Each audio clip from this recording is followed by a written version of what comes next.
Lalu kita mulai bukan menggurui, bukan menghakimi, tetapi mulai mengajak untuk ia meninggalkan jalan yang keliru, masuk dalam jalan yang benar. Amin. Makanya saya khawatir. Ada banyak orang Kristen mandul. Bertahun-tahun masuk gereja tidak pernah memenangkan jiwa. Bertahun-tahun masuk gereja tidak pernah menguatkan orang yang sedang susah. Bertahun-tahun masuk gereja tidak pernah mengarahkan mereka yang sedang tersesat. Itu yang saya beri nama. Engkau Kristen. Tapi engkau Kristen yang mandul. Harus ada apa? Ya ilah, gue udah semangat, gue pikir ngerti. Harus ada apa yang pertama? Buah-buah roh. Hello? Amin. Ada banyak orang yang penting saya udah berbuah-buah roh. Betul, tapi buah kehidupan harus. Kita harus menangkan jiwa, kita harus kuatkan yang lemah, kita harus tarik orang yang tersesat, yang udah lama gak ke gereja kita injili. Yang sudah jauh dari Tuhan, yang sudah percaya ateis, yang sudah hidup di dalam perjinahan, dalam dosa. Kita seret kembali untuk mengenal kebenaran. Yang setuju katakan amin. Yang ketiga, buah-buah pertobatan. Apa itu buah-buah pertobatan? Kualitas kehidupan kita. Makanya Yohanes Pembaptis bilang, hasilkanlah buah yang sesuai dengan pertobatan. Kualitas kehidupan. Perkataan kita berkualitas. Hati kita, pikiran kita, keputusan-keputusan yang kita ambil. Karena kita bukan orang dunia yang berjalan menuju sorga. Kita orang sorgawi yang ditempatkan untuk menjadi saksi Tuhan. Sementara kita di muka bumi. Yang setuju berikan tepuk tangan yang meriah. Nah, apa syarat hidup yang berbuah? Gimana sih pendeta supaya hidup saya berbuah? Yang pertama, sama-sama bilang sama saya, melekat pada pokok. Sebuah ranting bisa berbuah kalau dia melekat pada pokoknya. Setuju sama saya, katakan amin. Yesus bilang, akulah pokok anggur yang benar. Dan kamu adalah carang-carangnya. Tinggallah di dalam aku, maka kamu akan berbuah banyak. Amin. Sama-sama bilang sama saya, kalau saya melekat, saya akan berbuah. Sama-sama bilang kalau saya melekat, saya akan berbuah. Makanya Mazmur 91 bilang apa? Sungguh hatinya melekat kepadaku, maka aku akan meluputkannya. Daud bilang apa? Hanya dekat Allah saja aku tenang. Nah, kalau hidup kita melekat, artinya gini, waktu kita tertekan, waktu kita kecewa, waktu kita disakiti, kita cuma berseru pada Tuhan karena kita melekat sama Tuhan. Amin. Yesus menjadi Yesus menjadi pribadi yang paling dekat dengan kita dan paling mengerti kita. Yang seperti di hidupnya akan berbuah. Amin. Yang kedua, bagaimana supaya kita berbuah? Kita harus terawat dengan baik. Halo. Kita kenal pepaya Bangkok. Apalagi itu? Rambutan Bangkok, jambu Bangkok. Sudah tahu nggak? Sebagian besar itu benihnya awalnya datangnya dari Indonesia. Tapi karena tidak terawat, lalu mereka rawat dengan lebih bagus, hasilnya lebih bagus. Istri aja kalau nggak dirawat, yang terawat sama yang nggak dirawat pasti beda. Betul nggak? Secantik apapun seorang wanita kalau tidak terawat, ya susah. Cantik sih tapi boketek, ya mau diapain? Aduh memang tuh cewek sih cantik sih, gue gak tahan dekat dia. Gue rebah dalam roh, plak aja gak tahan. Orang meskipun jelek, kalau terawat agak lumayan. Yang repot udah jelek gak terawat. Wih, kucing aja lihat gini, meong gitu. Kenapa saya keluarkan buku menang setiap hari? Tujuannya sederhana, supaya iman sudah dirawat. Amin. Saya merasa khotbah minggu saya nggak cukup.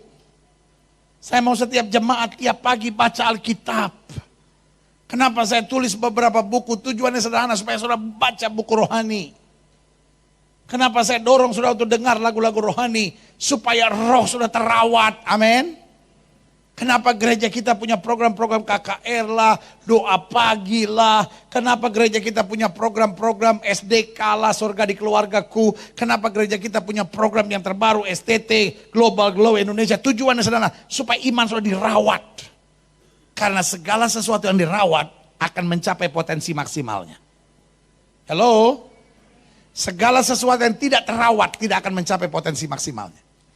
Tuhan sudah kasih karunia saudara. Tuhan sudah persiapkan banyak berkat buat saudara. Tapi kalau engkau tidak merawat dengan sungguh-sungguh, nah ini yang parah. Gak bisa berbuah. Yang ketiga, Bagaimana hidup kita bisa berbuah? Kalau kita siap selalu dibersihkan. Makanya Alkitab berkata, pohon yang sudah berbuah dibersihkan. Supaya apa? Lebih lebat lagi buahnya. Tetapi pohon yang tidak berbuah dipotong, mau dibersihin bagaimanapun gak ada gunanya. Proses dibersihkan itu sakit. Saudara pernah ada luka gak? Luka yang parah begitu. Terus dibawa ke emergency, dibersihkan. Bisa ketawa gak? Hihihi, suster lucu geli. Boro-boro gitu. Hai. Sakit. Apalagi kalau yang bolong gigi saudara. Saya kasih tahu ya. Orang mau tentara, mau jenderal, mau preman, mau bodybuilder. Saudara tahu takutnya sama siapa? Sama dokter gigi. Kalau dokter gigi udah suruh duduk. Dokter gigi kan aneh-aneh. Kita udah duduk nih, dia kan punya magic chair tuh. Dia tekan, kita jatuh. Ya. Habis itu dia punya gadget tuh satu tuh yang parah tuh. Makanya saya paling gak demen ke dokter gigi, bener. Saya kalau sampai dokter gigi baru duduk. Pendeta apa kabar? Baik. Buka mulut pendeta. Habis dia kasih ganjel lah. Sama dia siapin gadget-gadget, dia tanya, pendeta apa kabar? Pelayanan di mana aja?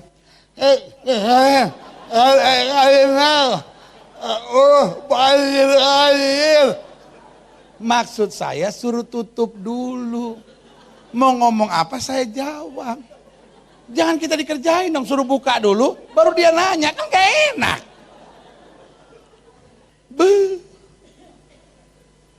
Dokter gigi kalau dia udah main sama dia punya gadget tuh, kecil gadgetnya, bunyinya gak enak. Ya Tuhan, itu mau preman pakai tato, nih tatonya naga, pas denger naganya jadi ular bulu.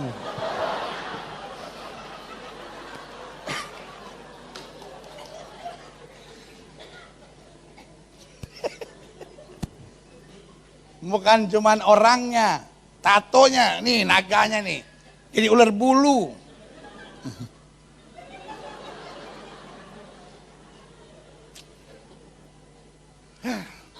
Makanya saudara kalau mau ditakutin orang kemana-mana bawa gadgetnya itu. Dokter gigi. Pas ada orang mau nodong saudara.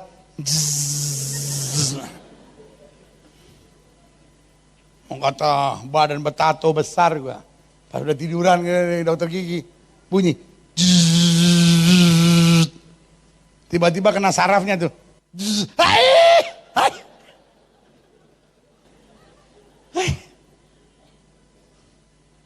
Tapi nggak bisa kita bilang sama dokter gigi, udahlah, tambel aja langsung. Nggak bisa, karena bolong mesti apa? Proses dibersihkannya itu yang sakit. Siapa yang siap dibersihkan? Kalau bisa jangan deh. Kalau kita mulai difitnah orang itu proses pembersihannya. Kalau kita menghadapi badai-badai yang keras, itu proses pembersihan. Tinggal kita bilang, Tuhan terima kasih. Hari-hari ini saya difitnah orang. Hari-hari ini saya disakitin orang. Terima kasih. Sebentar lagi saya akan berbuah lebat bagi kerajaan sorga. Berikan tepuk tangan yang meriah. Haleluya. Yang terakhir. Apa dampak kehidupan yang berbuah? Satu. Hidup kita dapat diperlukan, berarti, dan diandalkan. Amin. Kalau cuma sekedar hidup diberkati itu belum sampai pada puncak kehendak Allah. Ada banyak orang pokoknya saya diberkati, yang penting hidup kita berarti, hidup kita dibutuhkan, dan hidup kita apa? Diandalkan. Ada banyak suami-suami bilang gini, saya tuh dibutuhkan loh sama istri saya pendeta. Kalau saya telat pulang dicariin, pas saya pulang diajak berkelahi. Jangan ketawa bu, sadar. Iya kan suami-suami kan gitu kan. Mestinya pulang jam 6, jam 8 belum pulang, ditelepon. Papa kemana sih? Suaminya pulang, kamu tuh dijak berkelahi.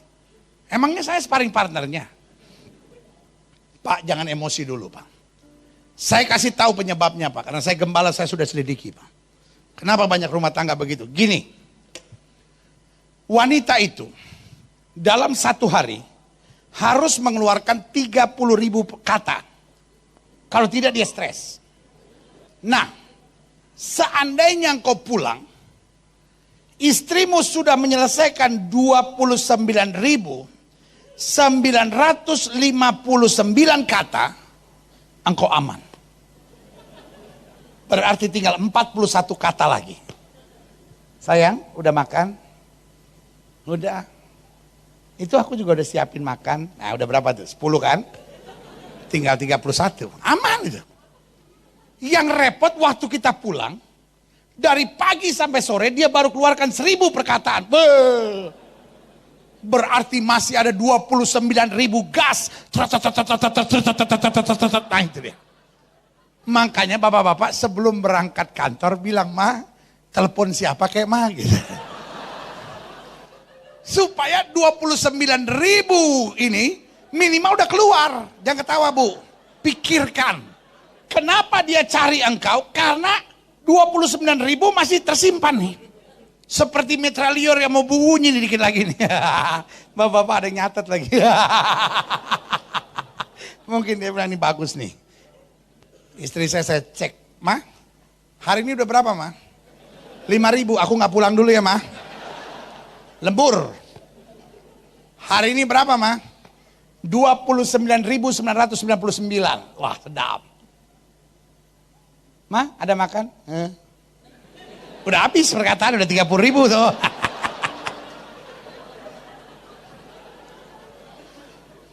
Saya berdoa. Setiap jemaat yang Tuhan percayakan untuk saya gembalakan hidupnya berarti. Dibutuhkan orang. Diandalkan. Yang kedua. Kalau hidup kita berbuah, hidup kita berdampak positif. Gak nyebelin orang. Gak nyusahin orang, gak merugikan orang. Dimanapun kita ada kita bawa damai.